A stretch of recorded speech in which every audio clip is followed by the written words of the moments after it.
Okay, so good afternoon and a big thank you for everyone for hanging around for this very important panel. So every day when we have a panel, people will tell you how fantastic the group is, and I'm not going to be any exception, but I'm going to do something very unsmack-like. I'm going to ask you to put your phones away. I'm really going to ask you to put your phones away. Because what's really been missing, I think, from Smack is the consumer voice. And today we have very blessed to be joined by both Martin and James, who have such an important story to tell, and I would really just love it if you could just listen. So, to kick us off, I'm just going to give you a little heads up before you all start getting atrocious and frightened. James and Martin both have very sad stories to tell. And they have been exceptionally generous, not just in coming and joining us today, but in giving me full consent to ask them the questions that nobody else asks at conferences. And so some of these may be a bit confronting. We have tissue boxes up here for our panel in case people are distressed, and we're going to hold everybody in this space today. So I'd like to start by just asking our panel to introduce themselves. I'm Carol Hodgson. I'm from the Intensive Care Research Centre in Melbourne. So I'm a clinical academic. I have a joint appointment with the Intensive Care Research Centre, but also at the Alfred Hospital. Yeah, that's it. Thanks. I'm Martin Bromiley. I'm Margaret Herridge from Toronto. I'm Liz Crowe. James Piercy. David Menon from Cambridge. Sarah Young, intensivist from the Alfred, Melbourne. All right, and Sarah will be our Twitter moderator today. And so we will take questions, but just for the first 25 minutes or so, I would really love it if when we look up, all we can see is your faces listening. So lots of people just naturally assumed that everyone was aware of Martin's story because it's so famous, and yet at lunchtime a number of people said, we actually don't know Martin's story. So he's just going to start off by telling us how he came to be with us today. So for those of you that haven't come across the story, just later on Google just a routine operation. It's on YouTube and that'll explain the detail. But essentially my late wife went into hospital on the 29th of March 2005 to undergo functional endoscopic sinus surgery and a septoplasty. There were no indications that there were going to be any problems. She was being looked after by an anaesthetist and his experienced assistant. The plan was to start with a laryngeal mask. Mask wouldn't fit. She started to get hypoxic, 40% oxygenation within 4 minutes. We know 6 minutes in that the anaesthetist was attempting intubation. A call for help went out and they were joined by another 2 doctors, including an ENT surgeon, and by another 3 people, recovery nurses and another assistant. And essentially what happened is that the 3 doctors persisted with their attempts to intubate and didn't appear to consider any other options.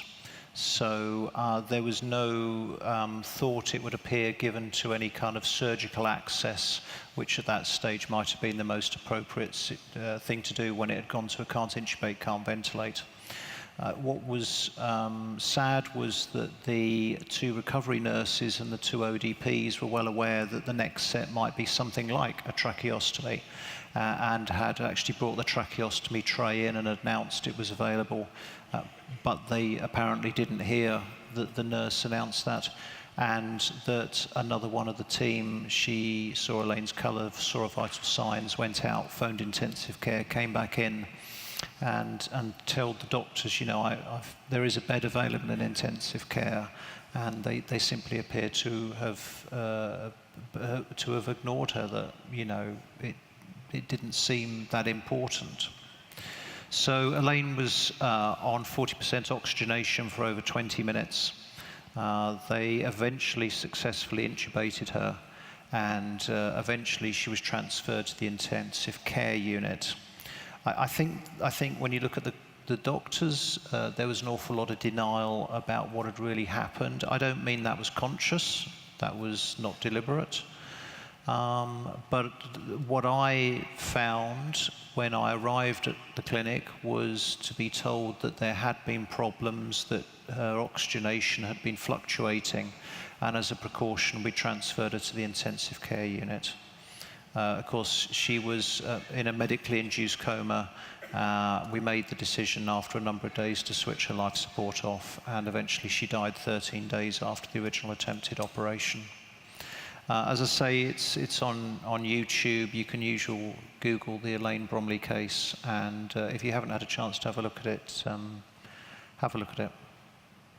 Thanks, Martin. James, can you please share with us your story of how you've come to join us today?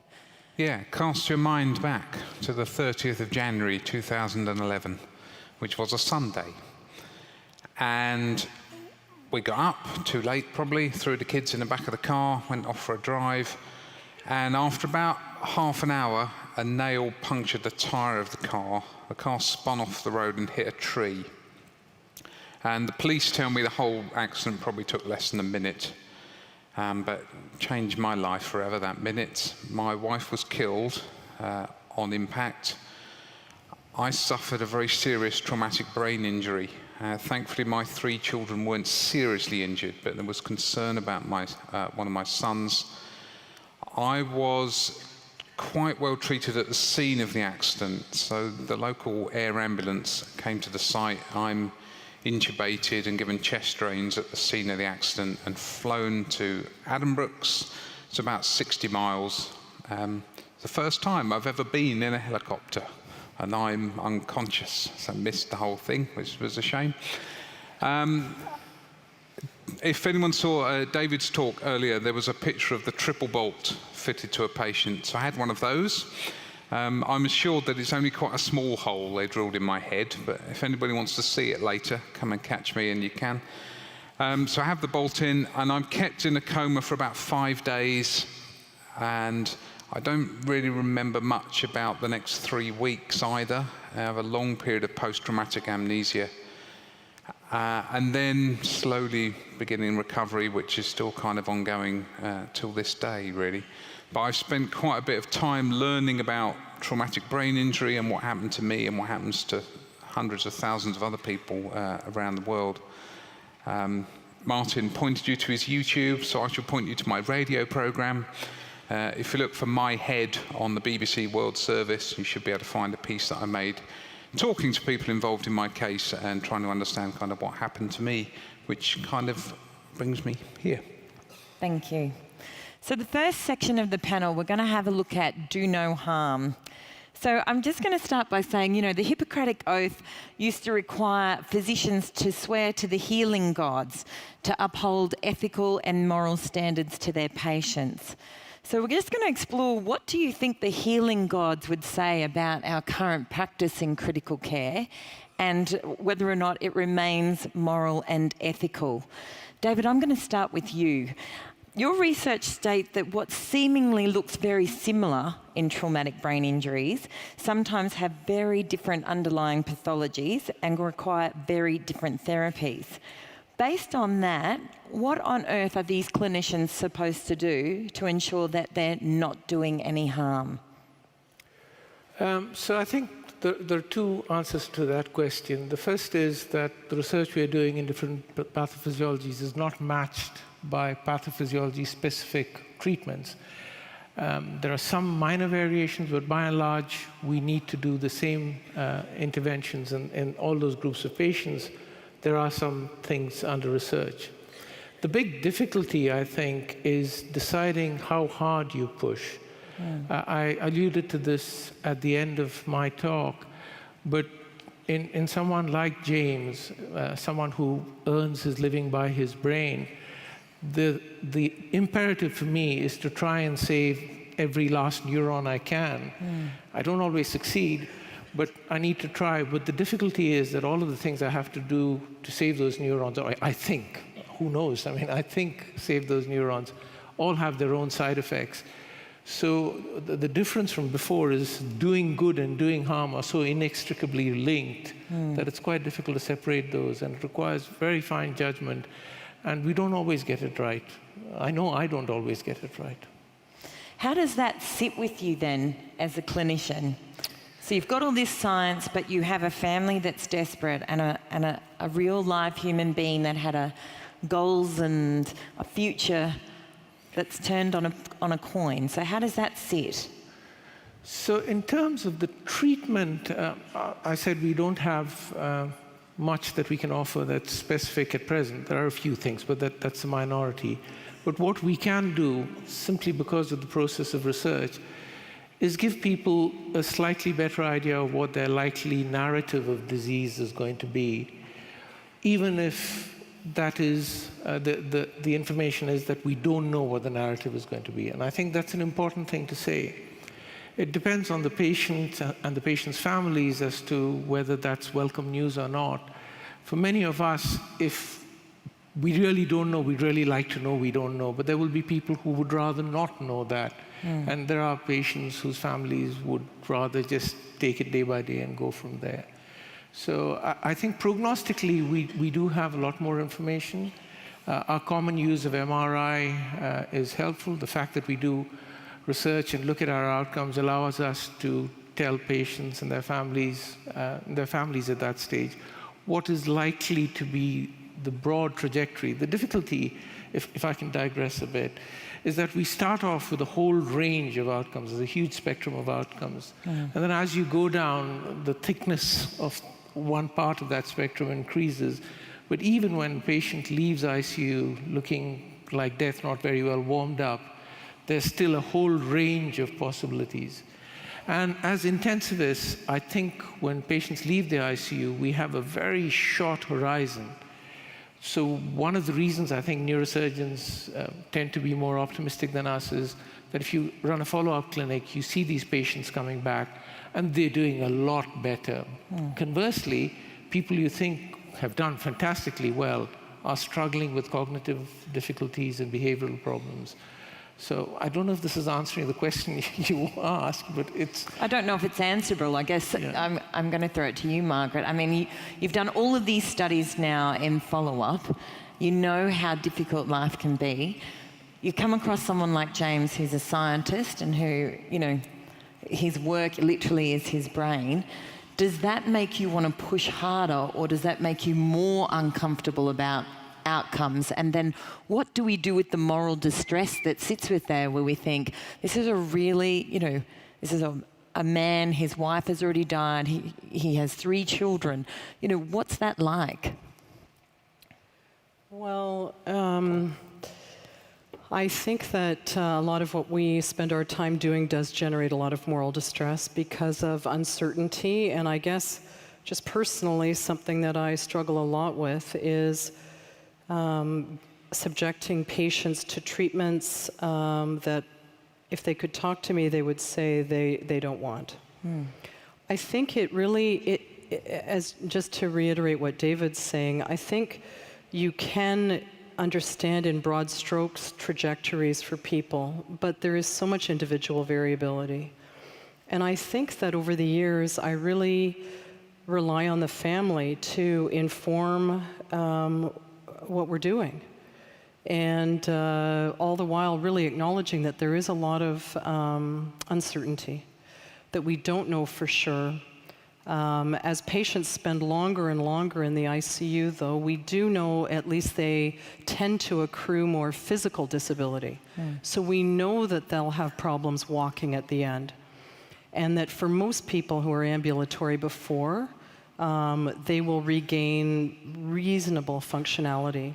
I think the brain is so much more difficult. And it's so hard to predict individual resiliencies, which can be, you know, shockingly poor or shockingly great. And that continue, I think to James's point that his rehab continues, is that it continues for years and years and years and years. And so I think it's very difficult to say at a certain point you're going to be here when things are continuing to recover, remodel, adapt, and that those are often very unpredictable. So, but I think I would just go back to saying that the moral distress is real, but I think you can mitigate the moral distress by making sure that you're honest, that you have an ongoing dialogue, that you understand who the person was. If it's an intellectual person, that will mean something to me. And because this is part of their value system and identity. But still understanding how much uncertainty there is. I'm going to change the subject just slightly and come to you, Carol.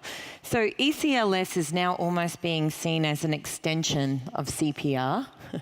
And I know in my own hospital, you know, who gets on ECLS is growing and growing all the time. I know you've done some research on what's it like to have a family member, you know, go on to ECLS, and then what it's like for survivors. Can you share a little bit of that with us, please? Yeah, I'd love to. So we do a lot of ECMO in our centre. We're the State Retrieval Centre, and you can see how fast our intensivists can cannulate. They smacculate. They're fantastic. We have found with our work when we talk to patients and families that the patients often don't remember anything about their period. They perhaps if they came in a crisis, they remember a sense of impending doom and, you know, I might die. But it's generally the family who are incredibly traumatised, and they stay in that state for a prolonged period. So it's not even just the immediate life or death reaction, it's actually the ongoing state of trauma where every day the patient is on ECMO is pretty much a life and death situation for them, and they know that, you know, if anything is to go wrong, and it can and does go wrong with, with lots of things that we do, but particularly with ECMO, that their loved one is, you know, seriously threatened and has a high chance of dying.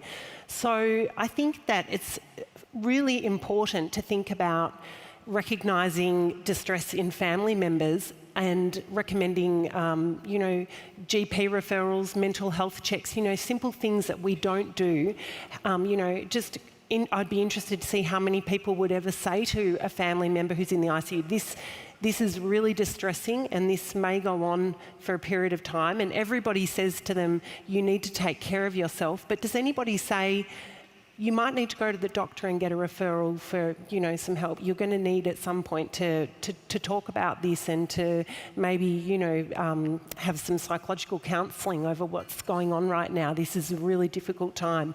And maybe what we're all trying to do is just get through this crisis.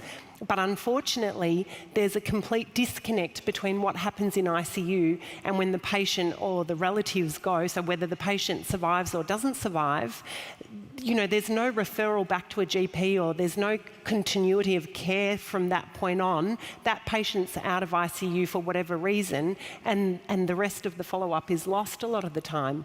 So I think it's incredibly important just to have a conversation early, not just with patients about prognosis, but also with the family about, you know, some of the things that they may be able to do to look after themselves, rather than just say, you need to look after yourself. Actually give them some strategies to do that.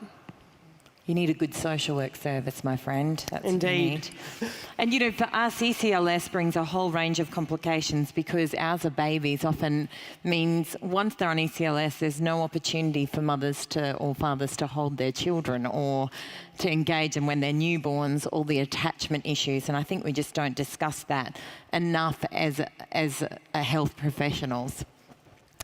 Margaret, you know, we're all incredibly busy and important people, as you know, in critical care. Look at these talented individuals. You talk a lot about the fact that critical care is not heterogeneous, and yet there's these commonalities that we're able to find that allows us to risk stratify or tailor treatments to individual needs. Given that, you know, we are so busy, how do we possibly do that? Well, Liz, these are challenging questions. It came from your notes. Well, I think that maybe I would start by saying that one way to really tailor the treatment is to understand fundamentally who the patient, and I love Carol's point, who the family were before they became our patients. So I think you can really understand a lot about how potentially to tailor the treatment in the ICU by understanding functionality, mental health issues that predated the ICU, cognitive challenges that may have predated the ICU, so that you're sensitized to that. Sometimes I think it is difficult to tailor treatment, but I would say increasingly I am horrified by how much sedation and narcotics and other noxious drugs we expose our patients to at unbelievably high doses and for unbelievably long periods of time. And I guess similarly with families, that people come to us with a history. And unfortunately, if their history included trauma or a prior traumatic life event, this is just going to exacerbate that in a most unbelievable way. And people have probably already used up a lot of their emotional reserve and ability to cope. So I think these are some ways to tailor. During the unit, after the unit, again, trying to tailor treatments and interventions to help patients and families do what matters to them, because that's really, I think, why they wanted to get through this major life crisis. I'm going to pick up on something you just said there. I think it's one of the most critical things that any of you can ask family members when you come through the ICU is, have you ever been through an intensive care or an ED before? Because if they say, yes, our first child was killed and came, or drowned in a pool 3 years ago, or actually my mother-in-law is currently in an ICU in a different hospital while this is happening, you get a much greater sense of what their capacity of resources are or what their previous experience of hospital is like.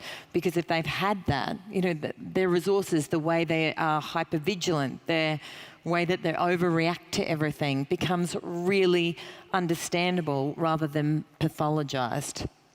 I think that's right, and I think I would even extend that. People who've suffered, trauma as a child, emotional or physical trauma, sexual abuse, sexual assault. I mean, all of these are traumatic life events, and we inherit the management of all of those needs when people become our patients and their families engage with us. And I think if people will trust, you can develop a therapeutic relationship and people will trust you with some of that information, then I think you can attend to some of those vulnerabilities in a much more sensitive way. And it's interesting because when you ask a family their history, when they're in shock, what they think is relevant is mind-blowing. So I can think of a 14-year-old boy who had a very well-fit boy, had a cardiac arrest while at rugby training, and they were retrieved in. He's ventilated in the ICU, and I sat down with his mum and said, is there anything we need to know about your family? Is there any prior history? And she said, no, this is completely out of the blue. He doesn't even have allergies. And we went through it all, and I said that there's nothing. We spent most of the day together. And then in the late afternoon, she said, I haven't phoned my mother about this because my brother dropped dead at 16. Completely relevant, but in her shock, she's unable to make that connection. So sometimes it's almost, how do we unpick this for people who have had previous loss? And I want to talk to you because one of the things that happens in critical care is we're all about time. Everything is time critical. Like, time is our guardian, it's our villain, it's our hero, it's our predictor. And often, I'm trying to encourage our consultants to just slow down a little bit because we might have our head around what's happening, but these, like yourselves, your lives have been turned upside down and you're trying to play catch up. You had 13 days, I believe, with Elaine in ICU. What did time mean for you? How important were those days? I don't think you have any sense of time really when you are in that situation. It's so hard for me to describe now the complete loss of awareness that you have. I'm somebody who can pay attention to people really quite easily. I enjoy intellectual discussion. I can usually get what people are trying to say to me, even if they're not being direct. But for me, all those abilities disappeared, and I was using that time just to try and come to terms with what was going on. And I think it's important to say that although the team were really, really good in explaining things to me, I was in a state of denial, and you know, I think in the first few days I honestly thought that Elaine would probably start to wake up when she was taken out the medically induced coma, and that probably at the end of a couple of weeks she'd be back home and I'd be fine. And I think looking back on it now, it's pretty obvious that that was never going to be the case, but it wasn't that I consciously couldn't accept it, it's just that I couldn't accept it. And I think the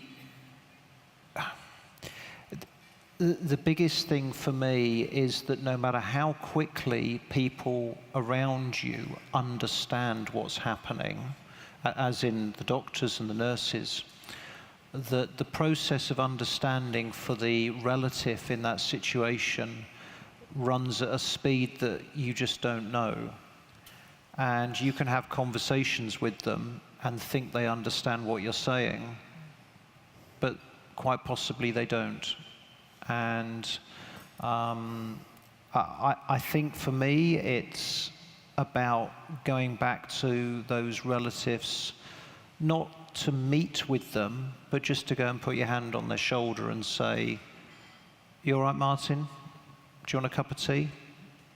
Because that creates a moment when I could turn to somebody and say, "Can you just tell me what you were talking about earlier again?"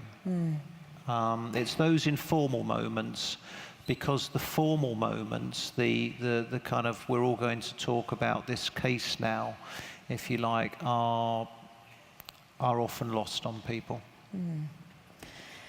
James, you went for a Sunday drive with your family, a benign drive, which, you know, many of us do all the time. Done that route hundreds of times. Yeah, with no incident. What stands out for you in the way that people communicated or connected with you in terms of health professionals that would be useful for us to listen and learn from today? I think what's particularly important, because I had this long period of post-traumatic amnesia, is that you just need to keep telling me the same thing over and over again, because it's gone as soon as you've said anything. But it somehow kind of gets embedded. So, for example, I have no memory of anybody ever telling me about my wife. I don't remember that. But I know that I knew it, because in my medical notes it says that I told somebody else. So then there was a point where I had that realization. I was aware of that fact, but I, to this day, have no idea when that happened. And in fact, I know from talking to relatives that I was told by lots of different people, lots of different times, and I was first told really early on, which I think is good. That's a kind of important thing to kind of consolidate those things. In terms of other kind of communication, I really wanted information. I'm that kind of person. So towards the end of my stay in hospital, I'm lying in bed, and about twice a day somebody comes and takes my blood pressure and stabs me in the stomach with something. I ask for a graph. What does it say? Is it going up? Is it going down? Are you happy? Not happy? What? No, I need information. Don't just wander in and do something and go away again. You know, kind of tell me stuff, communicate. And my family, at the more sort of critical stage, they really wanted information, and the information they wanted to know is what's going to happen to James. And as David's kind of touched on, the answer to that mostly is because we don't know. Prognosis on individual basis after an injury like mine is really, there are so many different factors that can change the outcome. We don't really know. We can give a best guess. We can say that out of 100 people, 60 of them with an injury like mine, it's not looking good. But which 60?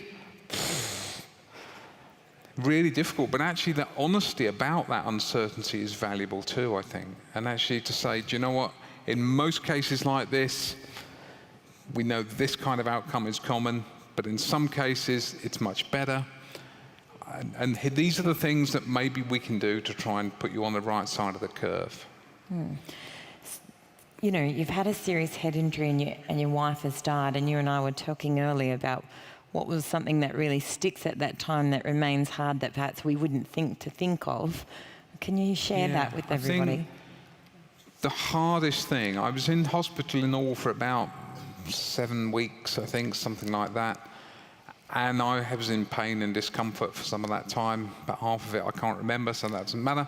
The thing that I still struggle with, the thing that is most difficult for me to deal with of all of that time, is that my son was in hospital for about 5 days, and I didn't go and see him.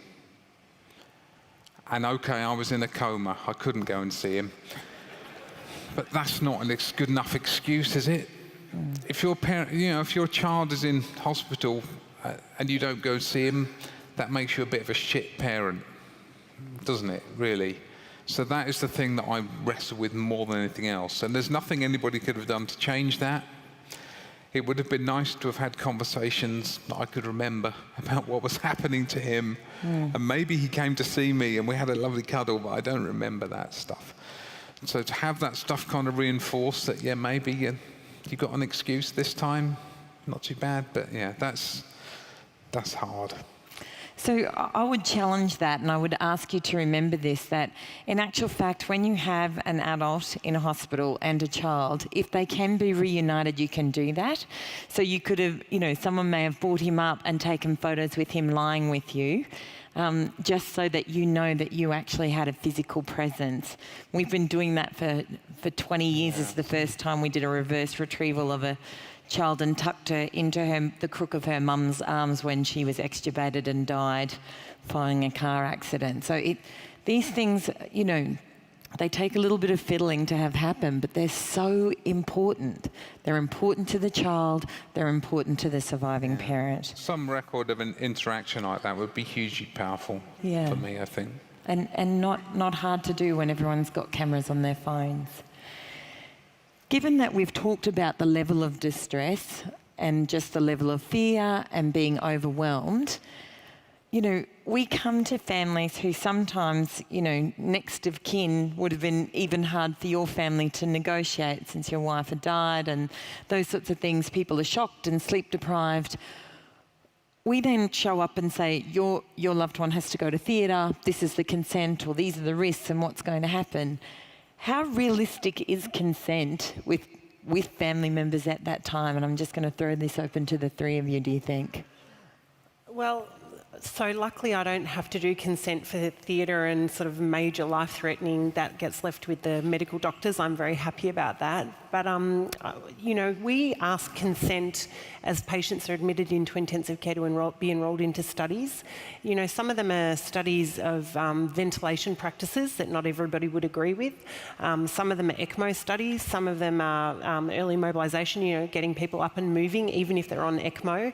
And, you know, we are asking the relatives to make a decision about what we're doing. And the nice thing for me, I guess, and the way that it sits with me is just that all of most of our trials are comparative effectiveness. So it's something that they may get depending on which hospital or which consultant or which practitioner they had dealing with them at the time. And, you know, I guess we always put it into the context. I think one of the things I really like saying to the family, and I always say it first, is you are under absolutely no obligation to have your relative enrolled in a research study. It's, you know, we're compelled to ask you because we're a research and teaching hospital and we believe in best practice, and sometimes we don't know what best practice is, but you're absolutely under no obligation to be involved in this research trial. And I say that first, and I say it very clearly, and I say it again at the end, so that it's the first and the last things that they hear, and I hope that that's the message that they take away. Do either of you want to comment on consent? Yeah, I think most of the time when we're taking consent in critically ill patients in the neuro ICU from the next of kin, unless it's a difficult decision, so decompressive craniectomy is one of the ones where we make, it's not so much we're asking them to make a decision. So what I usually say to them, I'm sitting there with the neurosurgeon, I'll say, Adele Helmy here is the expert in neurosurgery. Mike Woodhouse has been running the neuro ICU as a head nurse for the last 10 years. He's expert in neurocritical care nursing. I've been a neurocritical care physician for so long, but you're the expert at Mr. Bloggs. I don't want you to tell me what you want to do to Mr. Bloggs, or want us to do to Mr. Bloggs, but have a think and tell us what Mr. Bloggs might want, because you're the expert. So that's I think, what we do. But apart from those really tight decisions, I think there's very little that families feel empowered by. Usually you're going and telling them, this is the right thing to do. And to try and convince yourself otherwise, I think, is lying to yourself and lying to the family. Doesn't mean you shouldn't do it, but I think you have to understand the dynamics of that interaction. I'm happy to keep going if you are. Perfect. Okay, so I have a bias in that I work in a paediatric hospital and we take children in to see everything, absolutely everything. There has never been an occasion where I haven't, encouraged families to allow children to be involved, because we know that they do the best when they actually are well informed and have a chance to participate. Martin, can I ask you at that time, how did you make decisions about involving your children? What were the learnings from that, and what could you share with us? So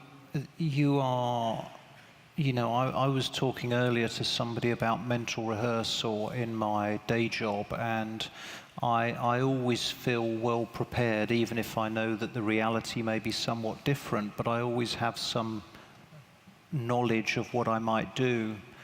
But I think for me, losing my wife was such a worst case scenario that it's the sort of thing in life nothing can prepare you for. And actually, of course, she wasn't dead. She was in intensive care in a coma.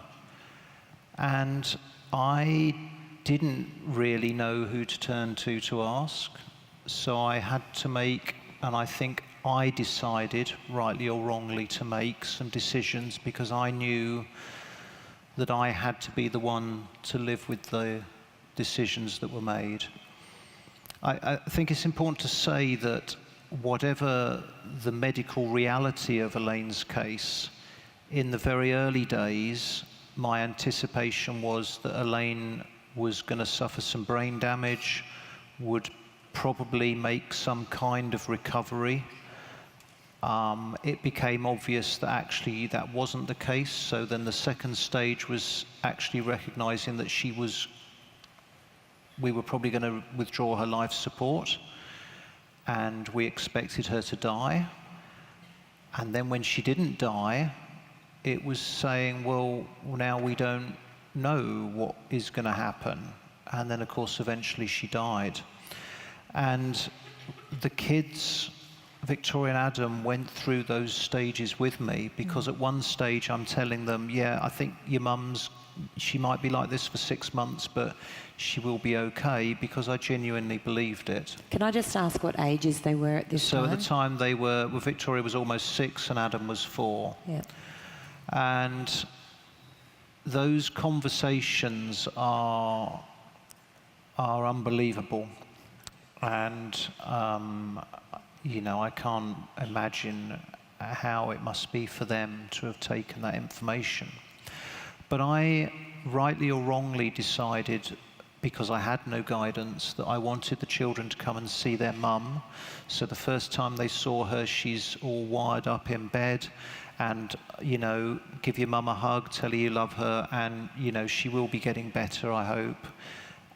And then we had this moment when the decision was made to turn her life support off. And I had to tell the children that. And I explained to them how it would be done, that I was going to go into hospital, and I said, do you want to come with me? And I hadn't thought about that, I just asked the question, and they said yes. So they went in and saw their mum and said goodbye for what was the last time. But it wasn't, of course. And then they went back and saw her another week. And they knew by this time she would die, but we didn't know when. And each time it was, you know, give your mum a hug, tell her you love her. The night she died close to midnight, and so the next morning I told the children that their mum had died. And I obviously had to return to hospital. I had to go and collect her belongings and do whatever you do. And again, just on the spur of the moment, I said to the children, I said, look, your mum is dead, but her soul has gone. And by the way, I say now, I am not religious in any way, shape or form, but at that moment, I didn't know how to describe it. And that's all I could say. And I said, do you want to see your mum one last time? And they both said yes. And that was, I still find that quite hard to comprehend now. And of course, what I didn't expect was when I'd said goodbye to Elaine when she died the night before, she was lying in a hospital bed. She had all the wires and all that gone, and she was still warm. The next day, seeing her in the mortuary, although it was very beautiful, Adam touched her and put his hand back because, of course, she was stone cold. And yeah. And children do cope with this sort of thing, but it's always wise to just talk to them about what are they going to see, what are they going to hear, what are they going to touch, and sometimes even what are they going to taste, because every now and then a toddler will lick a body or hop into bed, and that's just what little ones do. Do you have a sense what was happening with your children at that time, James? I know that my children were given quite a good description of what I was going to look like when they came into the critical care unit, because I've got this thing sticking out of my head, which is plumbed in. And I think when my daughter first came, I was still intubated as well, so really not a pretty sight to see. But it was really important that the kids could come